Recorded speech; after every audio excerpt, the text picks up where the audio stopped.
some understanding, but like, hey, where am I going to get return on investment if I'm going to spend some time doing training or process changes or whatnot. So I think being able to kind of like slice your data by a lot of different dimensions, right? The ones that are relevant to your business. At Everlane, like a lot of it is about like, hey, like what kinds of issues are we getting for various different like consumer products that we're selling. At Mode, we were thinking about like, what types of sort of feature surfaces, right? Do people have a lot of trouble with? Like, where are handle times really long because something's really tricky to use, or something is like kind of buggy or something like that. And those are the kinds of like kind of first order things about, not only does it tell you something about like your CX like workload and caseload and stuff like that, it tells you something about your product, right? And I think at the end of the day, that's also really important because if we think about as a company, right? If you're an e-commerce company or a SaaS company or whatever, you basically have two main touch points with actually three. You have three touch points, right? You have your marketing, you have your product itself, and then you have customer experience, customer service support. And I think a lot of times like people forget that that's like one of the main services that an individual kind of has in terms of the relationship with the organization, right? Like if I'm talking to a particular rep, like to me the company is that rep, right? Like I don't, maybe it's Johnny or Christina or whatever the intercom bubble shows me, right? But at the end of the day, like to me that's a representation of the brand and the product itself. Yeah, something else I've been thinking a bunch about is, like how do you find and make yourself aware of process inefficiencies, and like what are your channels for communicating with your people on the ground? And so, in the contact center, there's a sort of like very different set of channels. Like you can go and like hear what people are talking about at the water cooler. You can go and look over somebody's shoulder if you know that they're struggling, and just kind of see exactly what they're seeing. One of the things I think that is pretty easy to happen as you shift to remote and lose some of these kind of like more in-person feedback channels is you might start looking just at sort of like quantitative data. And you might just collapse down to like, all we're looking at is handle time, right? Just to take a silly example. And you're going to just lose a lot of like important inputs. And I think that it's really important to try to replace the sort of like more qualitative feedback channels that you would have had when you were in person. So like, if you were doing in-person shadowing, or even just like having managers walk the floor, what is the remote replacement of that? How can you like tap somebody on the shoulder, or watch with somebody who's struggling, or watch with somebody who's really good, which is really important for just trying to understand the root causes of things. Because what is probably going to happen if you're just looking at the numbers is you're saying like, okay, we're accountable for these numbers, and each person is like sort of fully responsible for the numbers that they're pushing. But I think Sam mentioned earlier, there's all sorts of inputs to a number an agent is responsible for, right? So like agent average handle time is not only sort of the measure of that particular agent's efficiency, it's also a measure of the tools that they're using, the processes that they're following, their sort of home environment, where they're working, all these other things. And I just think you need to disentangle all those sort of inputs and looking at things in different ways. So like looking at like screen shares and screen recordings of what agents are doing, I think is even more important when you can't just go tap people on the shoulder and observe in person. Yeah, and I think like just to continue this point, like there's like the quantitative approach, right? Where like at Fin, our kind of version of like how we think about process improvement and separating that out from people improvement and tool improvement is, one, we kind of only look at like the kind of like the P70, P80 to P20. We kind of lop off the edges, right, of like the absolute best performances and worst performances, because you don't want to like mix in like how the people are doing. You want to understand how like the bulk of the process is going, right, in most of the times. And then you kind of want to first make sure that you're looking across all your processes for the biggest opportunities by saying, well, not only what is inefficient, but what happens a lot and process-wise is inefficient, like which of those sub-processes.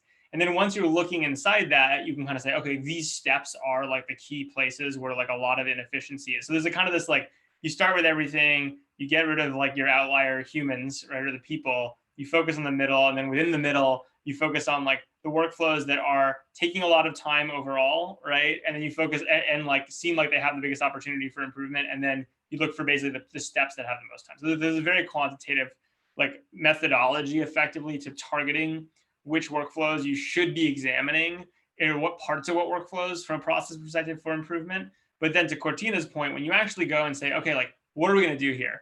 There's a lot you can tell from the metrics. Like, is there a lot of page switching back and forth here? Is there a lot of typing that seems extraneous given what needs to be done? Like, there are metrics we provide and you can look at, but you can't forget the qualitative thing, which is just saying, like, look, just pull up the videos and watch them. Like, not everything has to be pure quantitative data. Like, there really is a role for qualitative intervention and feedbacks to know what to optimize. And then you can make an assessment saying, look, the data says this should be easy to optimize, or this is a big process efficiency, but like when we go and look at it and see where we actually are, like that is that way for a reason, and we can't, that's not an opportunity. So let's look at the next one down, right, in terms of the stack ranking of opportunities around process. Yeah, I just want to underscore a really important point that Sam made that I think is easy to overlook. When you're live in the contact center, I think a lot of this, the qualitative review can happen in a way it's just random sampling. And one of the things that you can capitalize on with the shift to remote is, being very quantitative about what gets a qualitative review, right? So like looking at a workflow with a particularly high variance, or looking at, a certain quintile of agent performers and spending your qualitative review time on those things. If you're sort of like quantitative about what gets qualitative review, you can be way, way more efficient with all your QA processes and make sure your QA team is looking at the highest leverage opportunities and reviewing those. And I think, just taking this shift to remote work, great opportunity to do that, because we see a lot of companies where they're still doing some sort of like random QA, which is just not the best way to prioritize that sort of team's time. Before we move on, I'm actually quite curious. Nan, have you, in your experiences to date and what you've seen, have you ever followed like a defined methodology around this type of stuff, or have you done it a lot of different ways? Yeah, so I think the way that look, all of your processes are kind of like shaped by the tools that are available to you, right? And whatever resolution you happen to have in your data. And I think what I sort of appreciate about Finn's product is that it gives you sort of resolution that kind of changes your fundamental assumptions about like what you can actually understand, right, at scale. So you can kind of think of that process going both ways, right? Like the first one is like, hey, like Cortina just said, right, which is like I can focus my qualitative efforts on some like areas that I kind of see at scale, right, and try to sort of diagnose the root cause of those things and figure that out. But you can also go the other way around, which is if I have a few folks who are sort of outliers of performance, either good or bad, and I can kind of see certain areas where they're very efficient or where they're very problematic, then I can also see like, okay, well, what's the blast radius of that particular step, right? Is there an opportunity for efficiency everywhere, right? Because like they're doing much better than average, or is there an opportunity, or is there some kind of problem with the process where everyone's having trouble with the same thing, right? Like you can sort of ask that follow-up question in an intelligent way. So I think that's kind of, those are the two, if you want to talk about a framework, those are the two sort of approaches that I take.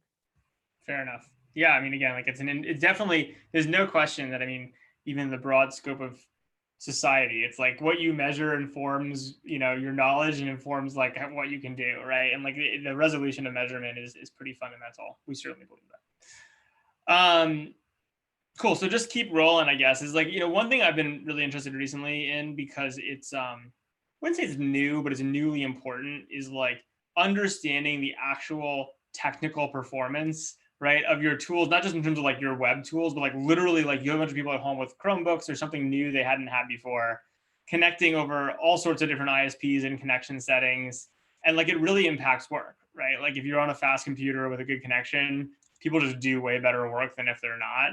And so, again, like this is a little bit self-serving because obviously our tools do a really good job of this, I would argue. But like I am curious, and I'll start with you, Nan, and then kind of I'm happy to talk about what we do, is like, what have you seen companies doing to like understand like the network performance, right, that their actual agents are getting, especially now they're stuck work from home with their machines doing work?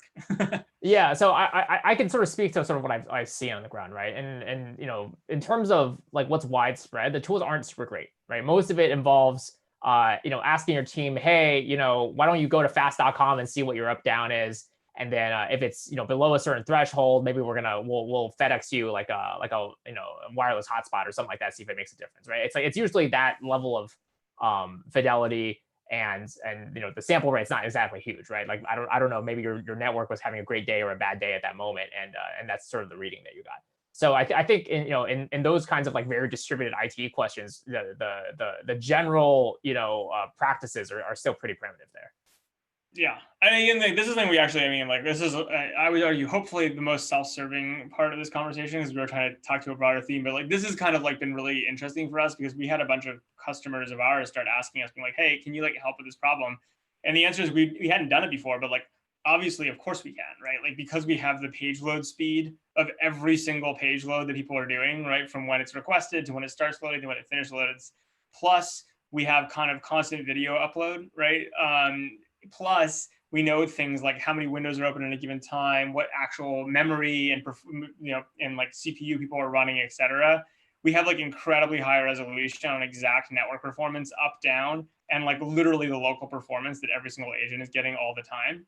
And this has turned out to be really valuable, because like most companies have a bunch of SLAs with both ISPs as well as potentially subcontractors, right? About what the people at home should be getting, right? And it really matters not like what some headline stat is, to your point, Non, about your network having a good day or bad day, but like the performance people are actually getting on their machines, and then which interventions you're going to pull. Like, and so for us, like being able to say like, okay, literally at the machine level, like this is what's happening. This person's machine is like loading things really well. This person's waiting 5 seconds for every page to load, right?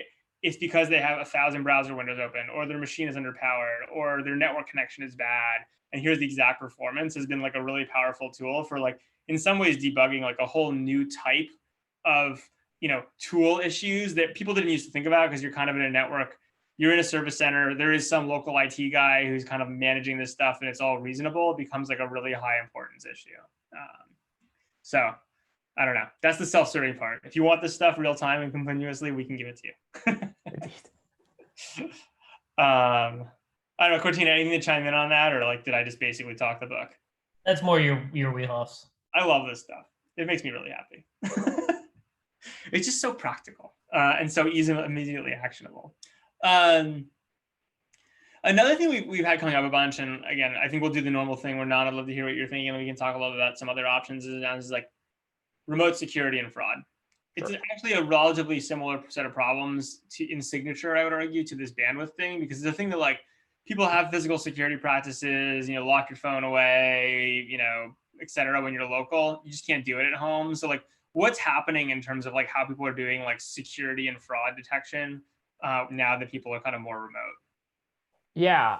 So I think I'll approach that from a few different angles, right? There's a sort of physical security thing in fleet management, like those types of questions, and it gets a little bit tricky depending on what what the shape of your business is, right? A lot of times these tools are pretty invasive, honestly, right? And they and whether or not it's like a company machine and those kinds of questions like that's all, and whatever are they a W-2 or are they contract worker, and like all those kinds of questions come into play. So I found that to be like something that we've had to sort of talk to a lot of IT folks about and sort of get a handle on. I'd love to know what y'all's take on that is. And then there's the sort of more sort of like human-based kind of security and fraud and those kinds of things. You could imagine if you're working in an e-commerce space, like a lot of the support agents have a lot of powers, right, to do stuff that involves real money, real transactions.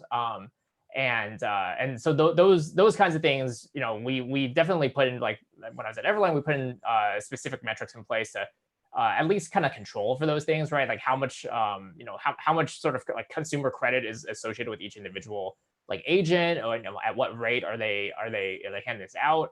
There's a minimum there too. It's like we want them to be using some of these resources to sort of help customers out and like solve their problems and make them happy and things like that too. So there was like a band that we were looking at, and if anyone went out of band by any significant margin, it would kind of raise a flag and we kind of look. That said, like part of that was because that was basically the resolution that we could get at, right? Like there's the data that we have is the data we have, and we try to do the best we can. So what I'm interested in hearing from you guys, honestly, is like what are things that that are more sort of behavioral, that are like more maybe granular, right, then here's how much credit you handed out, or here's how many discounts you gave. That I'd love to hear about. Yeah, I can chime in. Having been spending a bunch of time on SOC 2 compliance myself recently, a lot of this stuff is top of mind. I mean, the first thing I'll say is that, again, there's a bunch of assumptions baked into a lot of security and compliance policies around a contact center and things happening from the network there, things happening on devices that never leave that facility. And so like the first kind of like easy pass stuff that I think people had to do was like beef up their kind of like VPN to let people remote access, just even like testing that stuff to make sure that people knew how to do it was something that we saw a lot of people having issues with. And then just making sure you have like the basics, like, disk encryption on all the remote devices, strong password enforcement, all that stuff is kind of like the baseline. In terms of the more interesting stuff, I think that we've started thinking about, particularly with our data set, is if you think about like consumer fraud, right? It's like a large population of people. There's like a small percentage of bad actors, and like we want to kind of like mitigate the overall risk in that population and just look for anomalies. And so, coming from Venmo, where we had to do a lot of like consumer fraud prevention, we would look for things like, lots of activity from a particular IP address or account signups from the same IP address, things like that.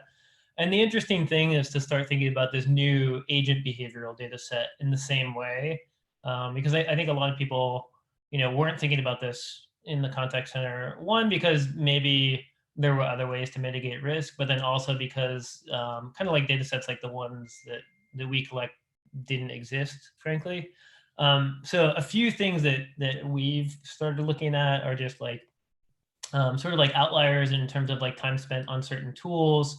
Like it's quite easy to write reports of like, okay, there's a certain page, has like sensitive information, right? Like the like customer billing information, right? Like, are there any outliers in terms of agents spending more time on that, or outliers in terms of like navigation from there to some other page that's like kind of not the expected tool, right? Like if you always expect somebody to go from like Salesforce CRM to the customer billing page back to Salesforce, and you see like some people going from like Salesforce CRM to customer billing page to like Google Docs, maybe something needs to be looked at there, right? So being able to like kind of like identify the sort of like key most sensitive resources and then start setting up like heuristics and patterns to detect anomalies in behavior that you might want to like investigate is something that we've started thinking about. And then the other big one is just like what are the sort of like, we don't track every single keystroke that happens, but we do track certain patterns. Like, okay, well, like what pages are people doing a keyboard copy command on, and then what pages are they doing a paste command on, and is that what you would expect to see? And you kind of would expect it to be like you're copying from like an internal knowledge base and then pasting into like a chat to a customer or something. That's another one where you can imagine it being pretty useful to be looking at that data when you're thinking about like fraud prevention. And something that Nan mentioned, this one, like I think is worth talking explicitly about a little bit more, is just there is this tension between all the kind of security measures that you're going to have in place and then the privacy of the people doing the work on your team. And there's always a trade-off between security and privacy.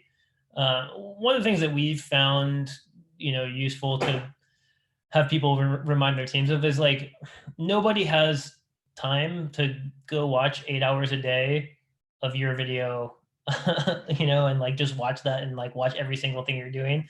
And certainly nobody has time to, have 8 hours of video per day reviewed for every person on their team. It's just not going to happen, right? So it's not about like watching every second of somebody's video or like, dinging them for taking a 30-second break after they finish a case. And I think there's like all these sort of like worries you have as an agent on the ground about, what does constant screen capture entail?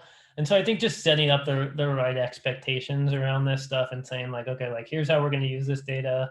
Here are like you're not going to get penalized for such and such. It's really only to find these sort of like outlier behaviors and protect everyone's every customer's data is the sort of goal of this stuff. And I think kind of setting up the explicit expectations around how stuff will be used is really the most critical way to manage that trade-off between security and privacy. Yeah, and I'll just chime in on this. I mean, there's a lot, obviously, to unpack there, but I'd say, well, two other thoughts. One is I think our number one rule, which is different from a lot of other organizations, is transparency about what's being saved and what isn't, right? There's no surreptitiousness in it. I actually think there are services out there, you probably know of, that are like much more covert in terms of like what they're logging and how, and like it creates a lot of mistrust, right? And like in organizations, I think we have a bunch of hooks built in where it's like very clear to everyone what's happening. And then because there's that transparency and openness in terms of like, you know, the kind of culture you try to create around this type of stuff, you actually can allow more freedom, right? The idea is like when you don't have that, when you don't have observability, companies get stuck in this game of like, for fraud reasons, of locking everything down. They're like, we have to lock everything down because we don't know what's going on. And so we have to like proactively set rules to prevent fraud or whatever. The more you be like, look, your job is to do great work. Like, don't commit fraud. By the way, we have instrumentation and everything. So if you commit fraud, we'll know, right? Like, I actually think that creates a much healthier culture in a lot of ways and like allows a lot more freedom than the alternative.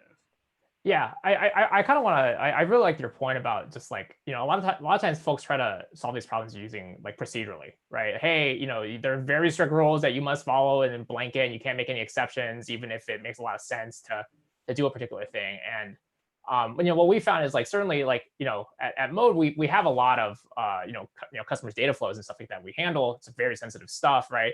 And we have, you know, we have access controls and audit trails and all that kind of stuff for all of our internal tools, because that's something that we've really spent a lot of effort building out.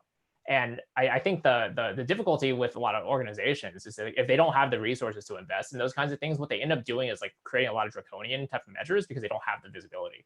And I think that's sort of like one of the core trade-offs in there, right? Which is like, are you going to let people kind of perform at their, you know, at their capacity and help people out and give them a lot of freedom to do that, but you also have to kind of cover the downside. And I think like that causes is like these really sort of you know, kind of unfriendly conservative postures in a lot of organizations because they just don't have the resolution to have any kind of audit trail. There's this like deep, it's kind of like counterintuitive that like measurement creates freedom.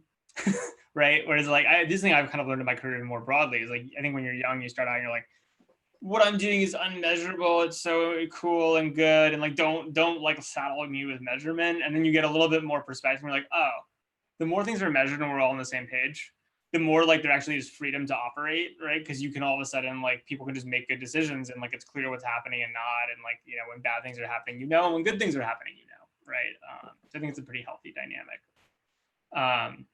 Cool. So I guess we'll do one more of these kind of high level questions. And then I think I see at least one question I want to answer from Peter about human motivation and motivating teams. And I'm sure if other people have questions, they should chime in with them, which is a little bit about like, how can leaders manage like performance outliers and drive consistency of work is kind of like the biggest one. And maybe now you can start again per our pattern here a little bit, talking about like kind of some of the coaching from Everlane and your experience there. Yeah. So I think I'll talk a little bit Everlane and also Mode. They're two very different, you know, types of, you know, kind of support behaviors, right? With Everlane, it's something like most people have bought something online before. They've gone through the support cycle. They know in their heads like, hey, here's a great example of when someone handled it really well, and here was a terrible customer service situation that I was in at one point, right? So what we asked folks to do was like, think of the great ones, right? And like, what did those people do in those really great experiences that you know, that made you have those good memories of it? Okay, baseline before you do any kind of training, just your benchmark should be replicate that, right? Just make decisions that are consistent with that particular experience that you had that they remember being great, right? And you know, and that's going to get you 80% of the way there, right? All the sort of individual practices and trainings that we're going to have, those are the things on top of it that like kind of shape, you know, this particular role you have. But like start from like that sort of like human empathy kind of perspective, and then we'll teach all the tools and those kinds of things, right? And then for folks kind of early on in their process, it's like, look, we want the best way to do this stuff is also by learning. So we're going to teach you the basic tools, the basic moves that you have. And you might run into these kinds of situations. And if you do, you should escalate to a manager and we'll do the training just in time, right? We'll do that training just in time. So that you can have a real case in front of you. We don't have to make this like kind of artificial case study or whatever it is, so that when you run into this, you know sort of how this feels in real life, what the sort of emotional feeling looks like when a customer's complaining about stuff and they're writing the huge long emails and whatever it happens to be. So that was something that was like a really core part of the focus. That like training is going to be gradual. There's going to be a ramp up time, but the core thing to do is think about the good experiences you had and then go from there. At Mode, it's a little bit different, right? Because like the product is very technical, right? It's like people who are using it are analysts who are like really data driven and they're pretty sophisticated, right? So like you might not go into it knowing all of the tool surface, and that's okay, right? There's a pretty extensive training program that's set up and with like kind of common questions that people ask and definitions and basic glossaries and things like that. And then a lot of times you're going to have to escalate this into product management or engineering and do that kind of level 2 thing and have a conversation with them. That's an expectation that we set up front as well. But like there is quite a lot more sort of active training. I think in both those situations, there is like a just-in-time component, right? Like either if you're escalating into engineering for the sort of B2B SaaS kind of situation, or if you're running into a case and you have to like talk to a more senior kind of manager on the CX team and kind of talk about it. And like those are the moments where like what we're relying on is individual agents like taking the initiative to escalate it, right? As opposed to trying to muddle through or ignoring that issue or whatever it happens to be. And what I sort of when I was at Everland, what I really wished for was like, hey, are there certain kind of signals I could have, right, to like know that like this person is like hitting this kind of tricky situation, so that I can maybe even proactively either monitor it or even go kind of intervene and kind of like say, hey, I noticed that you're in this kind of tricky situation. Let's talk about it a little bit. Fair enough. Cortina, any comments you want to make on this one? I mean, well, my doorbell's ringing, so you go. I'll be right back. I'll go. That's hilarious. Welcome to work from home, everyone. This would totally screw his handle time on this event. I'm kidding. Although not, I guess. Yeah, I mean, I think one thing that I think the just-in-time idea is like absolutely right, and we certainly believe in, and like you do need different tools for that, right? To be able to do just-in-time remote. It can't just be like Slack and raise your hand, right? Like it doesn't work anymore. And so like I think having that in the replay and things like that is pretty important. Yeah, I think the other thing is just like honestly, like once you have clear data, right? I think just having honest conversations is just so much easier, right? About outlier performance. And like I think that's the problem without data is you get into a lot of debates with people, I think, about outlier performance. Like, this, both on the positive and negative. Like both, it's like this cultural thing where people will be like, well, these, I'm struggling, but these people are like cheating or something like that. Like there's like kind of all these like weird dynamics that come up. Like these people are cheating by only picking up the easy tasks, or, there's a lot of kind of, and I'm just a big believer that like the more you can have complete transparency on this type of stuff, the better cultures you create. And that's like a big part of how you manage outliers. But yeah, I mean, I think it's a hard question in the end of the day. It really is just about like creating a culture, which I want to talk about in a second because people keep asking culture questions in our chat. Creating a culture of openness and collaboration and transparency, knowing that not everyone's going to know everything, having the right support structures in mind and in place to kind of do the just-in-time training and kind of going from there. Like I don't think there's any magic to this, right? Good people want to do good work. Right. And you just kind of have to empower them with the right coaching and the right time, and, dumping a bunch of information on them and being like, you're on your own. Like it's your job on that is like just not a productive thing to do. Even though it's like hard and tempting, when it comes down to kind of remote and like all the crazy things that are going on. So I'm now looking at a bunch of our Q&A questions. And like, I think the number one thing that's come up from a bunch of people, Peter's asking about it in terms of adjusting for motivation, team cohesion, things like that. Michael's, asking about this culture question and how do you manage a virtual culture, all these types of things. So I'm kind of curious, like, I have some things I want to say on this, but you guys have anything you want to chime in on, like what it means to have a work from home culture and how to make a good one? I mean, one thing that that I think often about is the sort of like positive feedback loops and like giving positive feedback to like the people on the ground. A lot of times the numbers that get measured are things like error rate or handle time, and it can just get to be like, it can feel like all you're doing is trying to like manage mistakes and just be like overly negative focused. And then I think a lot of times when you do see like some of the positive reinforcement stuff that happens, it does tend to be in person. So I think it's pretty important to think about like what are the replacements for that, and like how do you celebrate the people who are doing awesome work. One of my favorite examples of this was like a team that we were managing. We had this concept of all stars, and there were like sort of like different, a couple different things on the agent scorecard. Any given like week or two, we would have like a review of the all stars, or actually we would have a review of the stars in any given category. So who are like the top 10 people or whatever, or who hit the sort of like best in class performance benchmark for a particular metric that week. And then the all stars were people that did that across every dimension, which can be pretty tricky to do because, say you have a quality metric and an efficiency metric, those are often trading against each other. So if you're hitting both of those as best in class, it means you're doing really exceptional work and kind of like managing that trade-off really well. And so thinking about just stuff like, if you were doing like a daily stand-up and like giving people props through that, how are you going to be doing that and like celebrating the people who are doing the best work in this remote environment, and giving people that sort of like positive encouragement, I think is something that is really worth investing a lot in, and may not have been the first thing that people thought about how to transition to remote when they were just scrambling to get their feet underneath them. Yeah. Now, do you have any personal experiences you want to share about creating positive cultures that might apply to remote?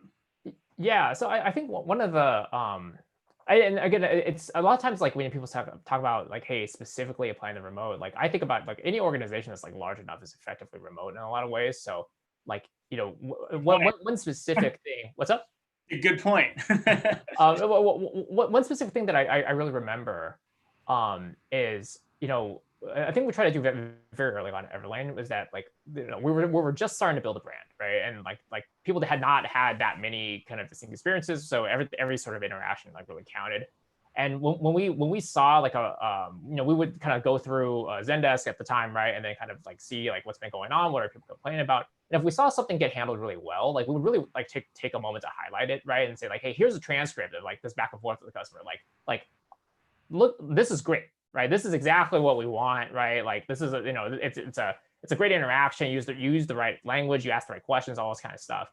And and I think that in kind of formats where everything's written down, like it's possible to do that. It takes a little bit of effort, but even just like a couple examples, like kind of consistently kind of put out there, not only make the people who did the thing like feel good, like that's an important thing to reward good behavior, and good performance, right? But also it kind of like sets the example about like, hey, here's what it looks like to everybody else, right? And sort of like form that culture about. A lot of times people are kind of, it's weird. They're almost like they feel like they need permission to like go one step beyond like the baseline, right? In terms of handling, it's like, look, you have permission, right? Because we're highlighting this thing, and this is the sort of model that you have to think about following. Yeah, I mean, I think this is like, we absolutely agree with this. And I think this is like, it's so easy to fall in the pattern of just being obsessed with like places where there's like an efficiency problem or whatever. And like, look, if you have a culture, and there's, especially at home, where like the days all blend together, that's been the joke, right? And you're just sitting, literally your entire workday is sitting there, and you're doing a request, and you're trying to help customers. And the only time you're going to hear from a manager or like, be highlighted in a group is like when you're doing badly. That's going to create a negative culture. The second you kind of create a culture where it's like, oh, like I'm every single opportunity, every single thing that comes up, like I am on a team. Like we are trying to do amazing work for these people, support this brand, be the voice of the brand. And like, I know every time I'm in there, like it's an opportunity to do something awesome, get highlighted, be shown to my other team members as like having done awesome work. We used to like replay the video, you know what I mean? Like you have a meeting, you're like, here's not only the all-stars in terms of calling out people, but like sick interactions, here's exactly what happened, like clap props, like it really it just changes the tone so dramatically. And so I think like honestly, like bringing more energy to that and like really doing that even more when teams are more disconnected is important, because you're not going to get like the casual, like I'm sitting next to someone, high five, right? Like great job. Like there isn't that like inherited culture. So you have to kind of create more framework around it, is my sense. Yeah, I think the one thing I'll just add to that, right, is that in remote, the biggest difference about remote settings is that you don't get all those kind of like defaults and implicit, here's the right thing to do. So you end up with this big vacuum, And unless you're like filling the vacuum with something that you're like, hey, like this is what we should be, right? Then the only signal people are going to get are like negative signal. Yeah. And they're trying to manage by exception. It's not a fun time for anybody, and it's not going to be it's not going to be efficient, right? Like the best way to do it is to say like, here's what we should do, and have that dominate over everything else, as opposed to we're only going to tell you when things go wrong. So like be on your tippy toes. Totally. So let's answer a few more if you guys have a few more minutes to discuss. I mean, we got people, at least calendar invites for a few more minutes. There's this question that comes up a lot, which is like, okay, so when you get more strategic and scientific about managing operations teams and investing in it versus kind of just doing and hitting a ticket volume, how do you avoid like the big brother conversation, or what do you say when someone's like, this is really invasive and like you're measuring everything and this is bad, right, from that perspective? I'm happy to answer this. Why don't I? Oh, Cortina. Well, I kind of hit on this a little bit when we were talking about this sort of like security and privacy trade-off, where, nobody has time to watch 8 hours a day of video and like watch every single thing that you're doing. So like, yeah, well, in theory, this is possible. I mean, one, it's just not practical. And two, I'm like, as a manager, I'm telling you, like, this is not how we're going to use this data. And just being really transparent about the fact that, one, yeah, the big brother thing is possible, but the goal is not to like see every time you go and like look at a news article when you're on break, or like watch stuff that would be an invasion of your privacy. The goal is really to just collect more data that's going to make the entire team better. And I think the cool thing about this is the point that Nan made earlier, which is in a lot of ways that this does give people more freedom and flexibility, because you can trade out rules and restrictions and just use like auditing of anomalies to replace all the rules and restrictions. So in a lot of ways, people are going to get more freedom because more stuff is being measured, and you can just sort of catch stuff after the fact. I mean, this is actually a funny analogy, but we were just talking to somebody on the call yesterday about the sort of way the government does with like taxes. Like they're going to trust you to do it right, and then they'll audit you if they see something that falls outside of the band of normal activity. It's just way more efficient to do things like that. And so that's the other sort of like way you can pitch it to people, is like, this is a more efficient way to do stuff than have everybody like follow a bunch of like stupid rules that are really only there. The rules are there to like block the bad people from doing the wrong thing, but most people are good, right? And so like having too many rules is like not the right investment of effort if we can use the data to accomplish the same sort of risk mitigation. Yeah, the other thing I'll try to add to that, right, is that like, especially when you're thinking about remote settings, one of the biggest struggles that a lot of people have is visibility, right? They don't have FaceTime with their manager. They're not like in the office with their team. And I think what this gives us opportunity to do, right, is like give visibility for people who are like, hey, I'm doing the right thing. I'm doing really well, right? I'm doing stuff. I'm being creative, like whatever it happens to be that you think you need visibility into in order to advance your career or to get recognition, get a raise, like whatever it happens to be.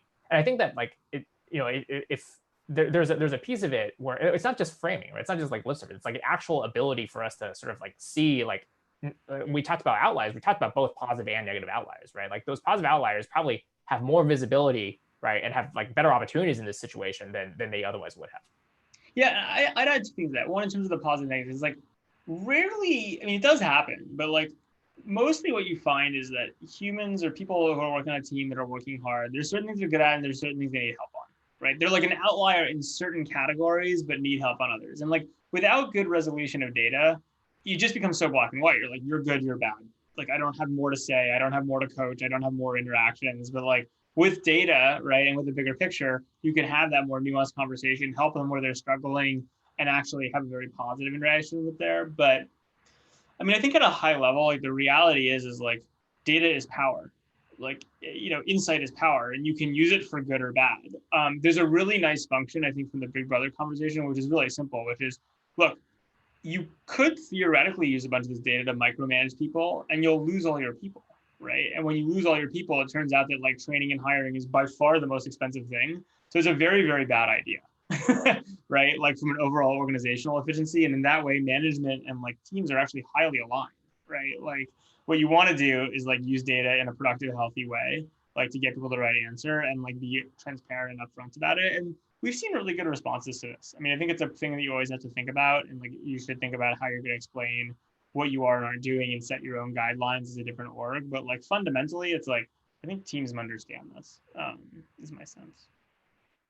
All right, so maybe we'll do one more question since I think they've come up, and then we'll kind of thank everyone and can continue this conversation offline or in other contexts. Which is, this I'm actually kind of curious, are there any like aha moments people have had, right? We're like looking at data that, again, like we can talk about it from a film perspective or non from your perspective, things you come in like, what are some of like the like, oh my God, that's super cool moments that we've kind of experienced that like are kind of answer changing? Anyone want to offer any? I mean, I can sort of remember one specific sort of moment once we started having like reasonable tagging inside of our admin interface inside of Everlane. Like we realized that there were like very specific return issues that just took forever, right? There were like extreme outliers to handle those issues, and we actually fed that back into the product, and we built better tooling for folks. And it wasn't just like, oh, we could handle better ticket volume at that point, but like it was a total pain in the butt, right, for anybody having to deal with these issues. And occasionally people will like kind of complain about, but no one wants to complain, right? So like getting that signal, it took timing data, right, to sort of understand like how much time were people like sitting in particular tools or dealing with certain types of cases that managed to kind of get us that insight and then make everyone's lives better, honestly. Yeah. I'll mention, like, I think it really is, to your point, it's like there's a bunch of like really obvious things sometimes once you have the data, right? So I'll give you an example. Like, something we came up recently, we were working with some teams on where like it turns out that like one of their service centers, the internet connection was just terrible, right? And like we literally diagnosed this, they didn't know. We then rewatched videos and showed them what was happening, and like it was taking 20 seconds to load a page. And like your team is going to have bad metrics when that's the case, right? Like there's just no way around that, right? And it's like a quick fix, really easy fix, and great answer, right? Great impact in terms of efficiency. Outliers is a great one to call out. I mean, it's been staggering, I think, across many teams.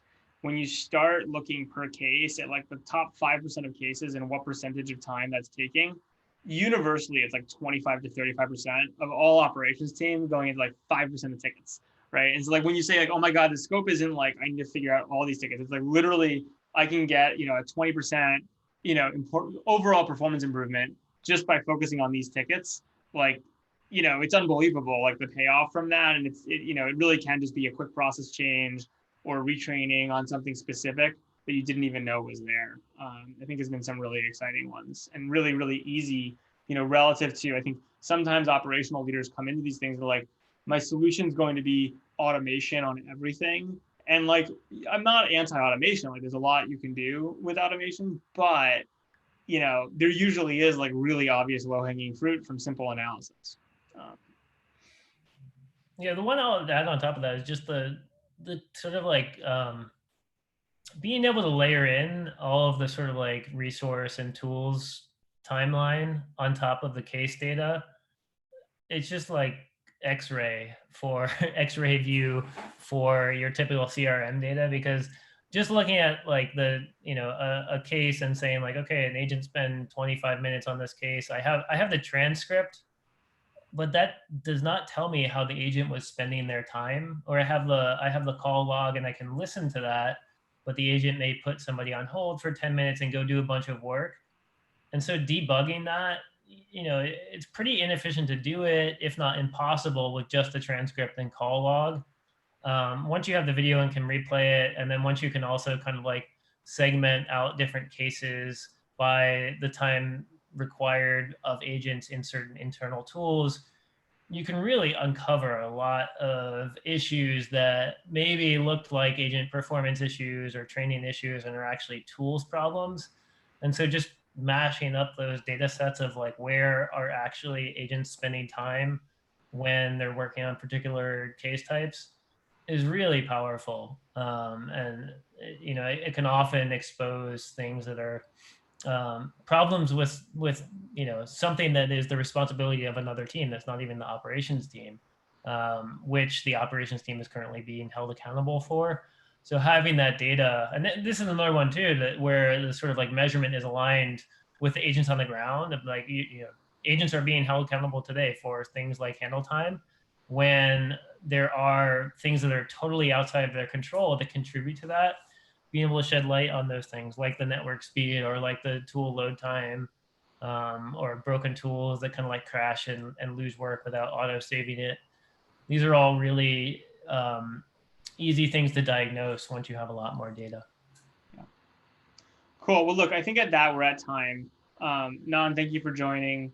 Rayling, who's on the line, thank you for organizing everything. Cortina, thanks as always. This is a good conversation. If anyone wants to follow up with us or has more they want to talk about our tools or, you know, experiences that we can be helpful broadly in this kind of wild time and what happens in the future, founders at FinXPC is a great way to reach out to us. Or you know, certainly hit us up at Fin or whatever else. But thank you again for everyone for taking the time today. Hopefully you enjoyed it and learned something. Yep. And we're always here. And we'll be sending out a recap of the talk and a video as well. So thank you everyone for joining. Thank you. Bye-bye.